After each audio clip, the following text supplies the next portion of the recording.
இந்த மீதி 3 இருக்கு பாருங்க, ஆணவம், கண்மம், மாயை. இந்த 3 நீங்கணும். அப்பதான் இந்த ஜீவாத்மா பரமாத்மாவை தேடும். ஆணவம்னா நான் என்கின்ற அகந்தை அழியணும். நான் இதை உருவாக்கினேன், நான் இதை கட்டினேன், நான் அவனுக்கு திருமணம் செய்து வைத்தேன், நான் தான் கடை வாங்கி கொடுத்தேன், நான் தான் வண்டி வாங்கி கொடுத்தேன், நான் தான் வீட்டை ஏற்பாடு செய்து கொடுத்தேன். இந்த நான் நான் நான் அகந்தை அழியணும். நான் முடிவுக்கு வந்தால் ஞானம் பிறக்கும். அந்த ஞானம் எப்ப பிறக்கும்? 4 அகந்தை அழிந்தால் ஞானம் பிறக்கும்.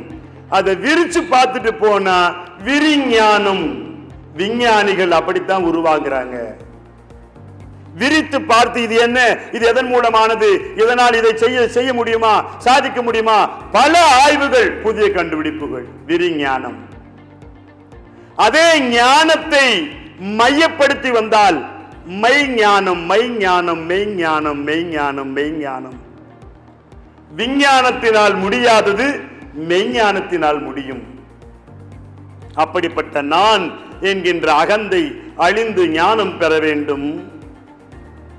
எல்லாவற்றுக்கும் மூல காரணம் பஞ்சபூதத்தை படைத்த கண்ணுக்கு தெரியாத காணாத சொரூபம் மகா பிரம்மமே எங்கும் நிறைந்திருக்கிறது.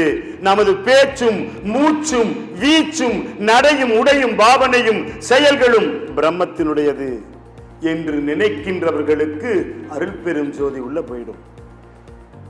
பார்த்ததெல்லாம் பிரகாசம், தொட்டதெல்லாம் வெளிச்சம். ஸ்ரீ சத்யேந்தர் சித்தர் பீடம், சித்தர் மூலிகை ஆராய்ச்சி மையம்,